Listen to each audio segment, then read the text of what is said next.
Everyone in the store went quiet when he pointed at her and shook his head. No explanation. No apology. Just cold refusal. A black woman, standing there with her card in her hand, while the manager's eyes told her she didn't belong. People watched. Some looked away. Some pulled out their phones. Her hands were trembling. His voice was calm. Policy. Excuses. But everyone knew what this really was. She tried to hold her dignity. He tried to make an example. None of them knew that, within minutes, this moment would change everything for him. Hours earlier, her day had been painfully ordinary. If you care about powerful black racism stories and dignity, subscribe so you don't miss the next story. Her name was Maya. 32. Social worker. The kind of person who spent her days listening to other people's problems, fighting quiet battles no one ever clapped for. She was tired, but in that normal, everyday way. The kind of tired that comes from work, not from being wounded. The sun was dipping when she left the office, folders tucked under her arm, phone buzzing with unread messages. Her week had been heavy, another family denied fair housing, another meeting where her voice felt smaller than it should. Still, she moved through the world with a calm strength, used to swallowing small cuts just to get through the day. She stopped by the same shopping center she always did on Fridays. A quick errand. Nothing special. She wanted to grab a few things, maybe a treat for herself after a long week. She adjusted her hair in the reflection of the glass door, smoothed down her jacket, and stepped inside. The store lights were harsh but familiar. Carts rattled. Music hummed low from the ceiling. To her, this place was routine, safe, unremarkable. She moved through the aisles with practiced ease, unaware of the way a pair of eyes had already locked onto her. She didn't see the manager watching. She didn't notice the way his expression changed as soon as she walked in. For her, this was just another stop on the way home.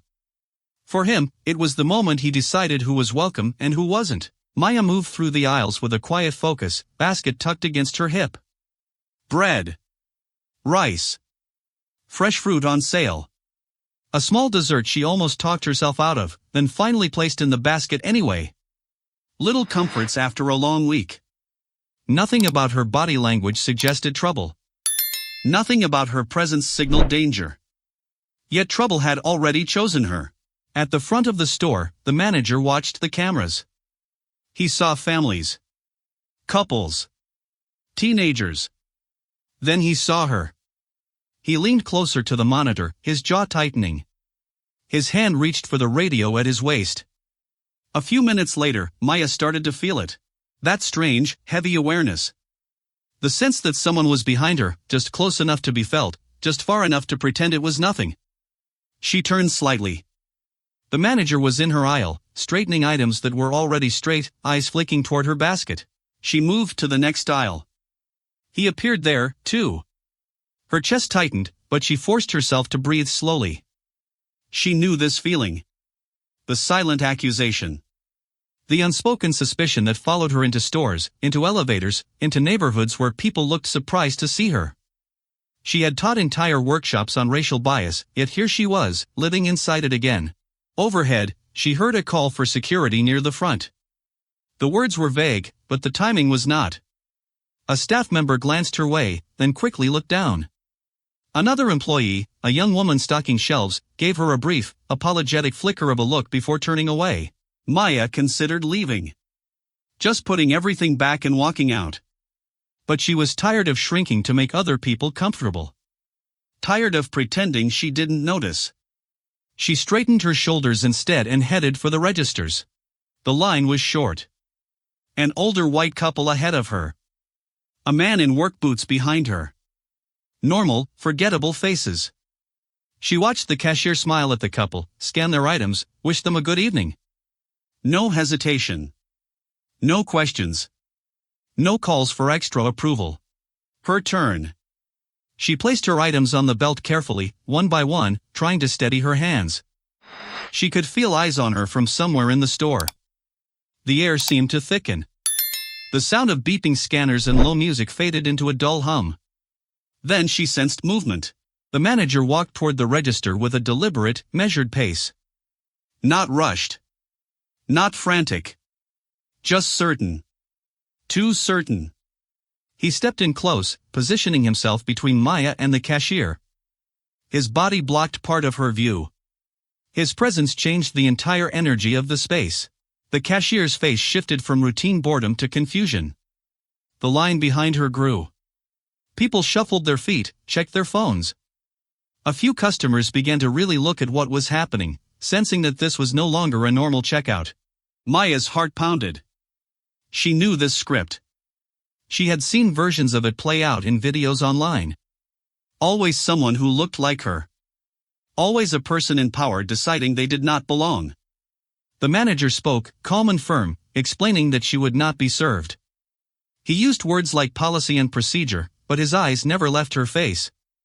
Every syllable told her what he really meant. The cashier froze. The couple who had just paid glanced back, startled. The man behind her frowned, trying to make sense of it. Near the self-checkout area, a teenager lifted his phone, recording. Another person did the same, then another. Maya felt every stare like a weight pressing down on her. She tried to steady her breathing, to hold on to her dignity as the ground beneath her shifted from ordinary to unreal. Her card was still in her hand. Her groceries were still on the belt. The entire store had gone strangely quiet. And in that silence, as the manager took another step closer, something happened that none of them would be able to take back.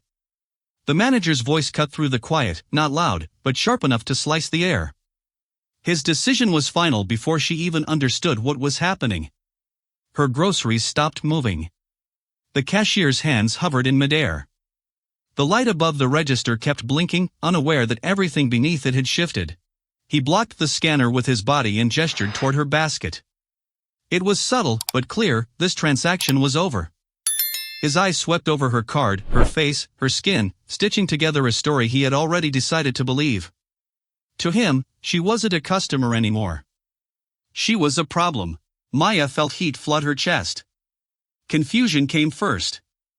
Then disbelief. Then a slow, rising anger that started in her stomach and clawed its way up. There was no mistake with her payment.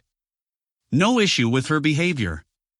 No reason except the one no one wanted to say out loud. He called for security. 2 employees moved closer. Not touching her, but circling just enough to make escape feel like guilt.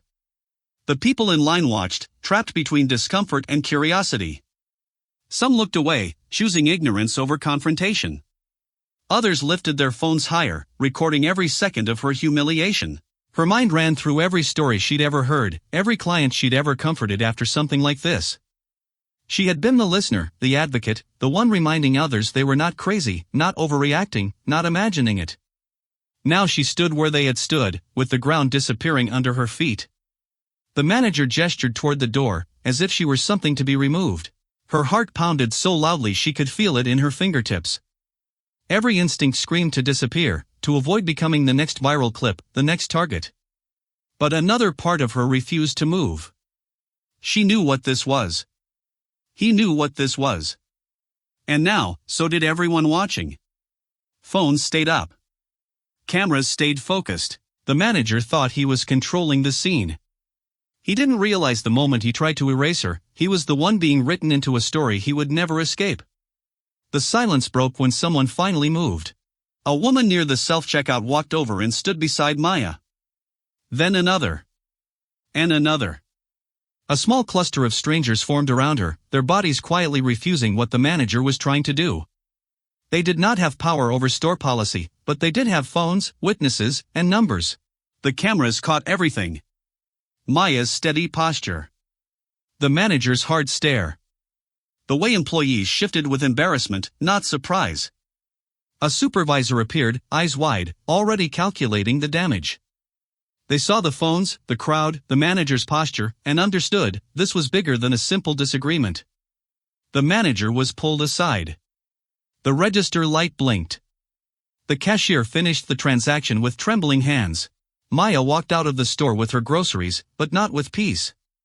Her body shook the moment the doors slid closed. The humiliation clung to her skin. She sat in her car for a long time, letting the weight of what had happened settle in, a familiar story, now with her at the center. By that night, the videos were everywhere. Different angles. Different captions. Same truth. Comments sections exploded. People who had never met her recognized the look on her face. Corporate numbers were tagged. News outlets were alerted. The company released a polished statement and promised an investigation, but the footage spoke louder. Within hours, the manager was no longer with the company. His career in that role ended almost as quickly as he had tried to end her dignity. For Maya, it didn't end there. The memory followed her into every store, every line, every moment she felt eyes on her skin before they saw her humanity. She filed formal complaints, connected with advocates, and chose to turn her pain into testimony because staying silent had never protected her anyway. This was one store, one manager, one woman whose humiliation happened to be caught on camera. But how many moments like this never get recorded? How many apologies, trainings, and statements will it take before racism stops being a misunderstanding and is treated like the violence it is? The next time you see it happening right in front of you, will you look away, or will you be the reason the story ends differently?